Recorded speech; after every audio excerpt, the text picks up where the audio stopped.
Salam, puji Tuhan karena kita masih bisa bertemu kembali dalam Boker Top Channel pada minggu pagi hari ini. Kita bersyukur kepada Tuhan untuk semua pertolongan dan pemeliharaan Tuhan yang sempurna bagi kita. Saudara, sebelum kita membaca dan mendengarkan firman Tuhan yang akan kita pelajari bersama-sama, mari kita berdoa. Bapa di surga, kami mengucap syukur dan berterima kasih karena minggu ini Tuhan kami boleh kembali bersama-sama mendengarkan kebenaran firman-Mu. Kami berdoa dalam nama Yesus supaya Roh Kudus sendiri yang boleh menerjemahkan kebenaran firman Tuhan itu sehingga kami boleh mengerti dan dapat melakukannya. Mari Tuhan, urapi kami semua dengan kuasa Roh Kudus-Mu, baik hamba-Mu yang menyampaikan, juga semua saudara sahabat yang menyaksikan tayangan ini. Terpujilah Tuhan, di dalam nama Yesus Kristus kami telah berdoa dan mengucap syukur. Amin. Pada minggu pagi ini kita akan bersama-sama membaca dan merenungkan kebenaran firman Tuhan dari kitab Nabi Amos pasal yang ke-7 ayat yang ke-10 sampai dengan ayat yang ke-15. Lalu Amasya imam di Betel menyuruh orang menghadap Yerobeam, raja Israel dengan pesan, Amos telah mengadakan persepakatan melawan tuanku di tengah-tengah kaum Israel. Negeri ini tidak dapat lagi menahan segala perkataannya. Sebab beginilah dikatakan Amos, Yerobeam akan mati terbunuh oleh pedang, dan Israel pasti pergi dari tanahnya sebagai orang buangan. Lalu berkatalah Amasya kepada Amos, "Lihat, pergilah, enyalah ke tanah Yehuda, carilah makananmu di sana dan bernubuatlah di sana. Tetapi jangan lagi bernubuat di Betel, sebab inilah tempat kudus raja, inilah bait suci kerajaan." Jawab Amos kepada Amasya, "Aku ini bukan nabi dan aku ini tidak termasuk golongan nabi, melainkan aku ini seorang peternak dan pemungut buah ara hutan.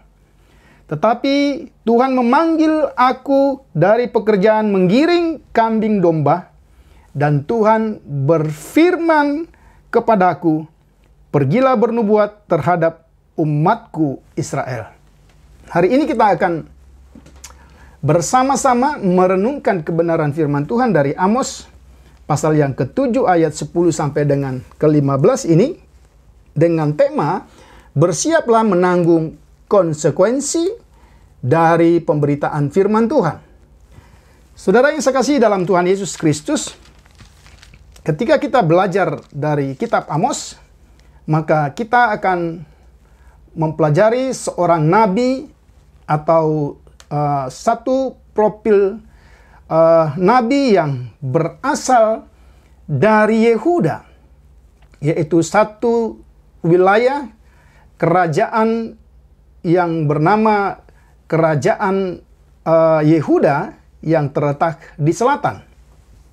Namun karena panggilan Tuhan kepada Amos, maka dia harus pergi menyeberang wilayah, kemudian dia harus bernubuat dan memberitakan firman Tuhan di kerajaan utara atau yang bernama Samaria.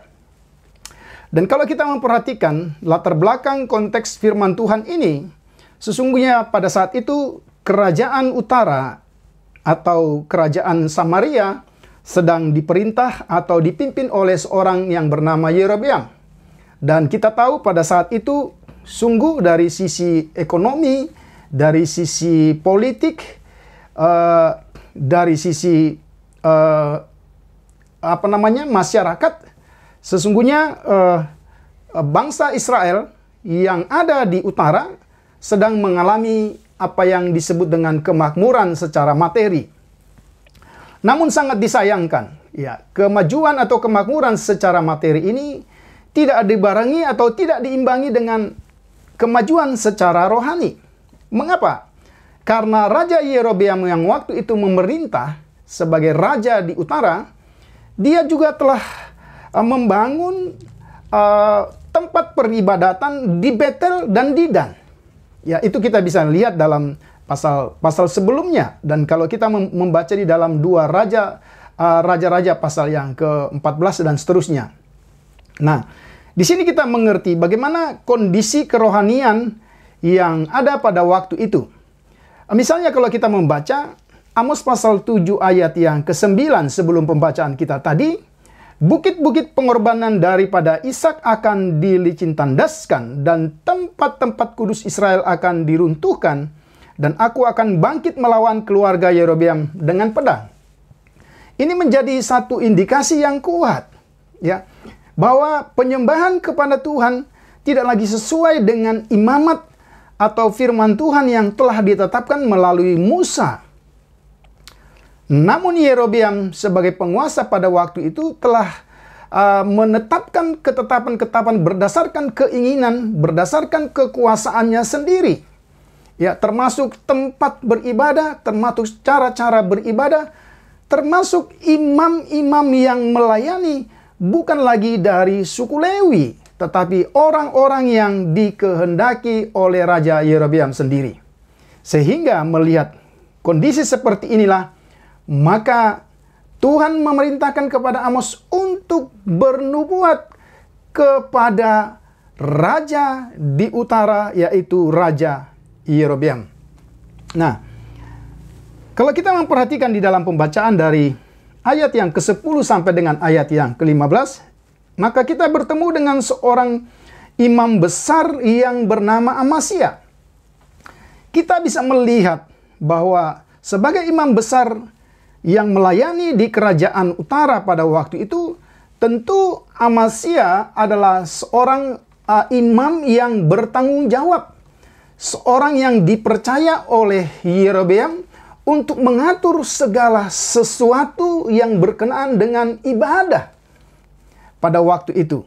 Nah, kemudian dalam kondisi inilah, ya, khususnya di dalam ayat 9 dari pasal 7, dalam kondisi inilah firman Tuhan melalui Amos, ya, disampaikan, khususnya berbicara tentang penghukuman atau kebinasaan yang harus dialami oleh Yerobeam dan kerajaannya. Nah, kita lihat, inilah sebagai latar belakang yang bisa kita amati dalam pembacaan kita hari ini. Nah, kalau kita memperhatikan, sesungguhnya berita yang disampaikan oleh Amos adalah firman Tuhan tentang penghukuman terhadap keluarga Yerobeam. Ini yang didengar oleh Amasya sebagai imam besar pada waktu itu, dan Amasya sebagai seorang imam besar yang bertanggung jawab terhadap raja, tentu merasa bahwa berita Amos ini adalah sesuatu yang tidak seharusnya diucapkan. Amasya memahami berita Amos hanya sebagai bentuk perlawanan atau ancaman Amos khususnya terhadap kerajaan utara, dan itu bukanlah firman Tuhan. Jadi kita bisa memahami kedudukan Amasya sebagai orang yang dipercaya oleh Yerobeam pada waktu itu, kemudian mendapat satu berita yang mengguncangkan tentang kerajaan itu. Tentu ini satu hal yang juga menggetarkan hati Amasya sebagai imam besar, karena kehadiran Amos tetapi juga berita yang disampaikannya bukan hanya mengganggu kerajaan utara Yerobeam dan seisi kerajaannya, tetapi juga ini pasti mengganggu kestabilan pelayanan Amazia sebagai orang dekat dari Yerobeam pada waktu itu. Nah, sehingga kalau kita perhatikan, saudara-saudara, misalnya ketika kita memperhatikan ayat yang ke-10 sampai dengan ayat 11 sebagaimana yang saya baca tadi, apa yang disampaikan oleh Amazia melalui seorang perantara kepada Yerobeam sesungguhnya adalah berita yang telah dipelintir, adalah berita yang telah ditambah. Misalnya, kalau kita memperhatikan ada istilah dikatakan di tengah-tengah kaum Israel, dan Israel pasti pergi dari tanahnya sebagai orang buangan. Sesungguhnya kalimat ini tidak pernah diucapkan oleh Amos, ya. Tetapi tentulah dengan motivasi tersendiri, ya, melalui seorang perantara, Amazia menyampaikan berita yang telah dipelintir, telah ditambah dengan motivasi tertentu. Ya, kalimat ini, penambahan kalimat-kalimat yang sesungguhnya tidak pernah diucapkan oleh Amos ini, sesungguhnya memiliki maksud, ya, supaya menyampaikan kepada sang raja bahwa sesungguhnya Amos ini telah memprovokasi dan menghasut seluruh Israel untuk melawan raja. Padahal kalau kita perhatikan, sekali lagi nanti semua saudara, sahabat, boleh kembali cek and recheck di dalam ayat 9. Berita yang disampaikan di dalam ayat 9 sangat berbeda dengan berita yang disampaikan oleh Amazia kepada raja melalui seorang perantara di dalam ayat 10 sampai dengan ayat yang ke-11. Amazia bermaksud membuktikan bahwa perkataan-perkataan Amos sungguh sangat berbahaya. Satu perkataan yang bisa menimbulkan gejolak di tengah-tengah rakyat Israel, khususnya yang ada di utara pada waktu itu, sehingga dikatakan perkataan itu tidak dapat ditampung di negeri ini. Ya, dengan kata lain, melalui perkataan Amos yang sesungguhnya adalah firman Tuhan, maka Yerobeam ada dalam ancaman dan dia akan mati terbunuh oleh pedang. Nah, saudara, akibat laporan yang telah disampaikan oleh Amazia kepada Raja Yerobeam pada waktu itu, maka inilah yang menjadi tema kita. Ada konsekuensi dari berita firman Tuhan yang disampaikan oleh seorang nabi yang bernama Amos. Memang di dalam pembacaan ini tidak dijelaskan tindakan Amazia selanjutnya untuk mengusir, ya, atau menghalau Amos dari Yehuda, ya, atau mengusir Amos, ya, dari Samaria. Sesungguhnya apakah ini atas seizin Yerobeam atau tidak? Karena kalau kita memperhatikan, ya, di dalam ayat yang ke-12, lalu berkatalah Amazia kepada Amos, sesungguhnya ini bukan karena Amazia telah mendapatkan apa yang disebut dekrit atau perintah dari Yerobeam, tapi ini adalah inisiatif dari Amazia yang merasa jabatannya sebagai imam besar terancam. Ya, mengapa saya katakan ini belum mendapat restu atau dekrit dari Yerobeam? Karena kalau kita melihat geografis, ya, ada kurang lebih jarak 50 km dari Betel dengan Samaria.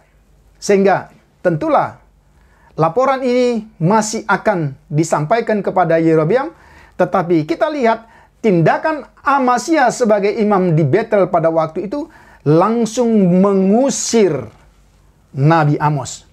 Dan kalau kita melihat, inilah yang perlu kita pelajari dan kita telaah dengan baik, saudara. Apa yang dikatakan oleh Amazia, apa yang menjadi konsekuensi pemberitaan firman Tuhan dari seorang hamba Tuhan yang menyampaikan kebenaran firman Tuhan.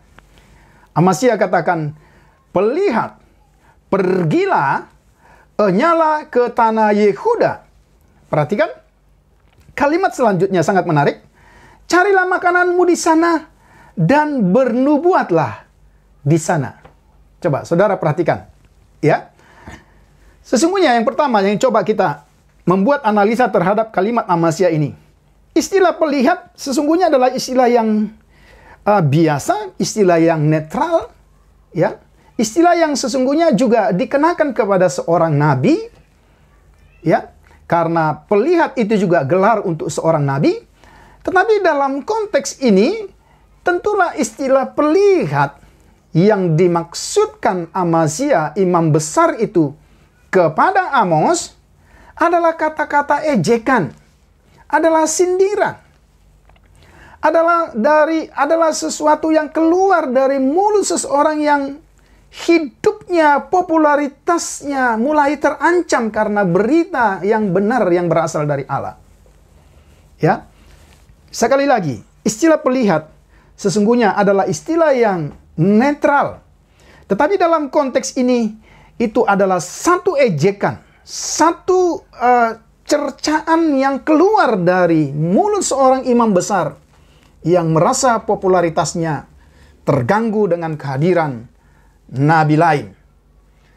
Dan kalimat yang sangat menarik yang selanjutnya, kalau saudara perhatikan, "Carilah makananmu di sana dan bernubuatlah." Nah, saudara perhatikan, ya. Amasya menjelaskan sesungguhnya kondisinya sebagai seorang imam besar. Dia merasa bahwa selama ini mencari makan, ya, satu pekerjaan itu sama dengan pelayanan bernubuat. Mencari makan sama dengan bernubuat. Ini sesungguhnya merupakan penghinaan yang sangat keras terhadap firman Allah yang bersifat nubuatan. Ya, sebab melalui kata-kata itu Amasya menimbulkan kesan apa yang ingin dia katakan, bahwa sesungguhnya Amos menyampaikan nubuatan-nubuatan hanya dengan tujuan mencari nafkah atau mencari makan. Saudara, coba perhatikan ini. Apakah kalimat yang keluar dari mulut Amasya, sang imam besar itu, ya, merupakan pengalamannya secara pribadi, sehingga dia katakan, ya, pergilah, ya, bernubuatlah di sana dan mencari makanlah di sana. Jadi apa yang menjadi pengalamannya ingin dia kenakan kepada orang lain, yaitu Nabi Amos. Nah, saudara, di sini kita melihat ini satu tantangan yang luar biasa atau konsekuensi yang harus ditanggung oleh seorang hamba Tuhan. Karena pemberitaan seorang hamba Tuhan seringkali dikaitkan dengan status atau pekerjaannya. Pemberitaan seorang hamba Tuhan seringkali dikaitkan kepada masalah-masalah materi yang akan dia terima. Ya, kalau kita membaca di dalam Perjanjian Lama, sesungguhnya memang kita akan menemukan bahwa ada nabi-nabi yang bekerja secara full time, ya.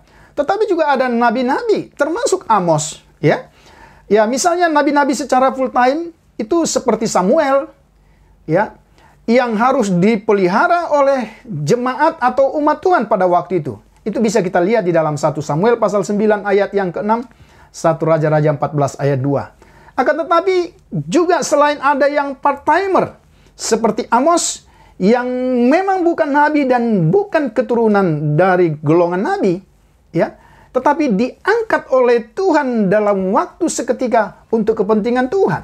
Itu yang kedua. Tetapi yang ketiga, di dalam Perjanjian Lama juga kita bisa menemukan ada begitu banyak nabi palsu yang bernubuat dengan tujuan supaya mendapatkan materi atau keuntungan. Misalnya kita bisa baca Mika pasal 3 ayat 5, ayat yang ke-11, Yeskel pasal 13 ayat 17. Dengan demikian saudara, mungkin, tetapi kalau boleh saya katakan kemungkinan besar, inilah motivasi yang terdapat dalam diri Amasya, imam besar itu. Karena apa? Karena dia juga sebenarnya menganggap pelayanannya, menganggap nubuatannya di kerajaan utara yang waktu itu dipimpin oleh Yerobeam adalah usaha untuk mencari nafkah, adalah usaha untuk mencari keuntungan, adalah usaha untuk mencari popularitas. Sehingga begitu ada berita yang sesungguhnya yang bersumber dari Tuhan tentang keruntuhan kerajaan utara Yerobeam dan seluruh istananya, ya, maka kita dapat maklum, ya, Amazia imam besar itu mulai bereaksi. Berita yang disampaikan oleh Amos dianggap menjadi ancaman bagi Amazia dan para nabi palsu lainnya yang memiliki tanda kutip profesi atau sebagai tempat mencari makan sebagai hamba Tuhan. Berita Amos, berita yang mengancam. Ada begitu banyak nabi palsu, termasuk imam besar pada waktu itu, mengancam popularitas mereka, mengancam keuntungan-keuntungan mereka. Maka dengan segala cara, mereka mulai menghalau nabi Allah ini. Kalau saudara perhatikan, apa yang saya katakan itu beralasan. Karena sesungguhnya imam besar ini adalah imam palsu. Imam yang tidak lagi melayani Tuhan. Coba kita perhatikan, ya. Apa kalimat-kalimat yang dia ucapkan? Ya, kita perhatikan ayat 13.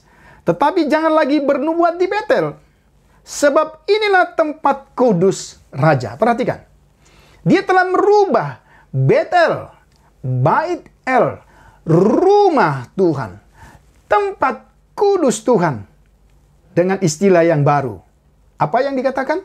Ya, bait suci kerajaan, tempat suci raja. Imam di Betel ini, Imam Amazia adalah imam palsu. Nabi palsu menyelewengkan kebenaran dengan menggeser kedudukan Tuhan. Ya, pusat ibadah bukan lagi Tuhan, tetapi manusia. Seperti yang saya katakan tadi, kalau kita membaca di dalam 1 Raja-Raja pasal yang ke-12, sangat jelas. Ya, tempat ibadah, kemudian imamat, dan seluruh kurban-kurban hari-hari raya tidak lagi dilakukan sesuai dengan apa yang diperintahkan Tuhan. Pertama sekali melalui hambanya Musa. Tetapi dibuat berdasarkan kekuasaan seorang raja bernama Yerobeam. Dan sangat disayangkan, kuasa raja, kejatuhan raja ini ternyata juga adalah kejatuhan hamba-hamba Tuhan yang melayani pada waktu itu. Termasuk Amazia yang menganggap Amos sebagai saingan, yang menganggap Amos sebagai ancaman dari popularitas yang dimiliki.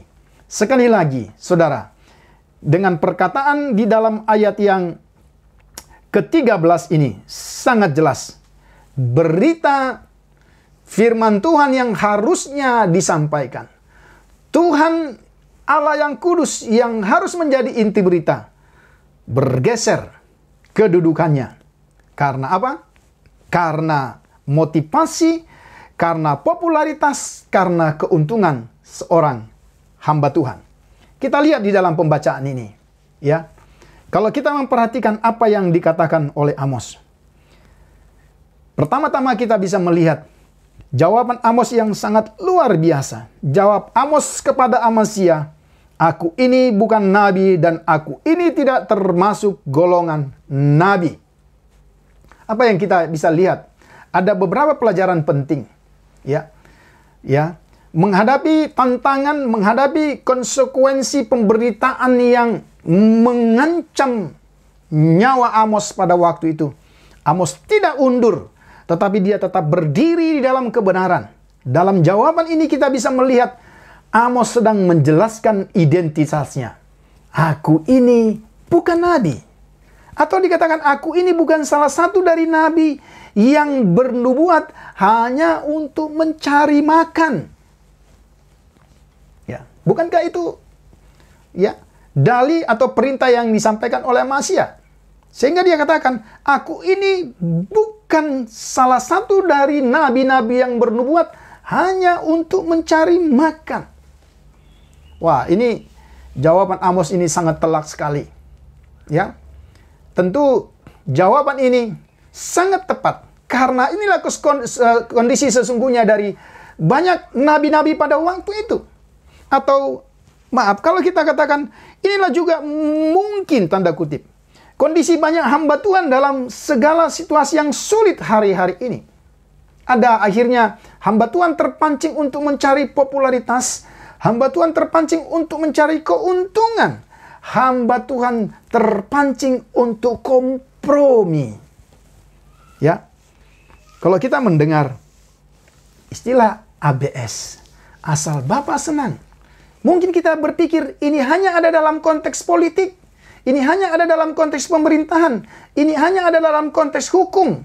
Tapi sesungguhnya asal Bapa senang seringkali juga terjadi di gereja-gereja Tuhan, di pelayanan-pelayanan Kristiani. Seringkali berita-berita yang harusnya disampaikan oleh seorang hamba Tuhan, berita itu dibelokkan karena ada kepentingan-kepentingan popularitas, karena ada kepentingan-kepentingan ekonomi.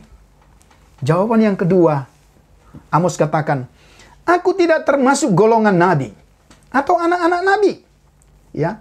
Jadi kalau kita melihat nanti di PPT, di situ ada referensi-referensi. Ada 1 Raja-Raja 20 ayat 35, 2 Raja-Raja 2 ayat 35, dan seterusnya. Berarti Amos bukan murid para nabi yang memang pada waktu itu, meskipun secara informal, ya, belajar profesi nabi yang bersama-sama di sekolah nabi, tanda kutip. Kita bisa baca di dalam 2 Raja-Raja pasal 4 ayat 38. Jadi ada sekolah nabi yang sifatnya informal. Tapi yang dimaksudkan sekolah nabi di sini adalah sekumpulan nabi-nabi besar. Ya, misalnya, ya, Yeremia adalah nabi besar. Tapi kemudian dia punya sekretaris, ya, dia punya anak buah. Begitu juga dengan Yesaya, begitu juga dengan Nabi Elia, begitu juga dengan nabi-nabi yang lain. Ini yang dimaksudkan, ya. Yang berikut, karena kata-kata dari Amasya ini berhubungan dengan apa itu? Pelayanan rohani yang langsung dihubungkan dengan masalah makanan secara jasmani, maka Amos memberi jawaban. Amos tidak bergantung pada pekerjaan sebagai nabi untuk mencari nafkah. Ya, perhatikan apa yang dia katakan. Sebab profesinya adalah gembala dan pemungut buah arah hutan. Wah, ini satu jawaban yang telak. Ya. Yang berikut, walaupun Amos belum pernah, ya, supaya tidak diragukan. Jadi, meskipun aku ini bukan nabi dan anak nabi, bukan dari golongan nabi, tapi perhatikan. Ya. Amos ingin katakan, walaupun aku belum pernah bersangkut paut dengan profesi nabi, ya, pada satu saat Tuhan telah mengambil aku dari pekerjaanku sehari-hari, ya, sebagai gembala, sebagai pemungut buah ara, dan mengutus aku ke Israel untuk menyampaikan kebenaran firman Tuhan dan rencana Tuhan bagi kerajaan. Itulah berita yang sesungguhnya sedang saya sampaikan. Saudara, kita lihat dari jawaban Amos ini, kita bisa belajar beberapa prinsip Alkitabiah, ya. Yang pertama, sebagai hamba Tuhan, kita harus berkata bahwa hidup kita atau apa yang kita nikmati pada hari-hari ini sesungguhnya bukan karena pekerjaan kita, tapi dari pemeliharaan Tuhan. Kita bukan hidup dari gaji kita, kita bukan hidup dari penghasilan kita, tapi kita hidup dari berkat Tuhan, pemeliharaan Tuhan, ya. Sehingga ini sangat jelas. Jawaban Amos ini sesungguhnya memurnikan motivasi setiap orang hamba Tuhan untuk sungguh melayani, karena apa yang Tuhan telah kerjakan di dalam hidup kita. untuk sungguh melayani dengan kesetiaan karena Tuhan telah melakukan segala perkara di dalam hidup kita. Kemudian yang kedua, yang bisa kita lihat, Tuhan dapat memakai siapa saja. Sehingga kalau Tuhan memakai saya, memakai saudara, memakai semua sahabat yang saya kasihi dalam Tuhan Yesus Kristus, itu bukan berarti karena tidak ada orang lain. Tapi ini yang harusnya kita syukuri. Inilah kasih karunia yang kita miliki, yang telah diberikan Tuhan kepada kita. Jika kita sudah melayani Tuhan berdasarkan tema ini, saudara-saudara, maka bersiaplah. Ada konsekuensi dari pemberitaan firman Tuhan yang kita sampaikan. Ada harga, ada tantangan, ada kesulitan yang akan kita hadapi. Tetapi bisakah kita berdiri seperti Amos, berdiri bahwa betul-betul dia menghadapi tantangan, berita yang disampaikannya, dia harus siap menanggung konsekuensi. Bukan karena dia memiliki motivasi untuk mendapatkan sesuatu. Bukan karena dia memiliki motivasi untuk popularitas. Tetapi sesungguhnya semata-mata karena dia taat kepada kebenaran yang harus disampaikan. Yang kedua, bersiaplah. Berikanlah pertanggungjawaban terhadap berita yang saudara sampaikan setiap saat di mana Tuhan berkenan menyampaikannya. Kemudian yang ketiga, tetaplah berdiri teguh. Karena sampai kapanpun, berita firman Tuhan tidak akan pernah terbelenggu. Tuhan bersama-sama dengan kita. Kiranya firman Tuhan pada minggu pagi ini menjadi kekuatan, tetapi sekaligus juga menjadi koreksi bagi kita sebagai hamba-hamba Tuhan. Untuk kita melihat motivasi kita dalam melayani. Untuk kita terus memiliki kekuatan. Meskipun ada banyak tantangan, meskipun ada konsekuensi atas berita yang kita sampaikan. Tetapi percayalah, Tuhan bersama-sama dengan kita. Kiranya Tuhan Yesus memberkati. Selamat hari Minggu. Salam.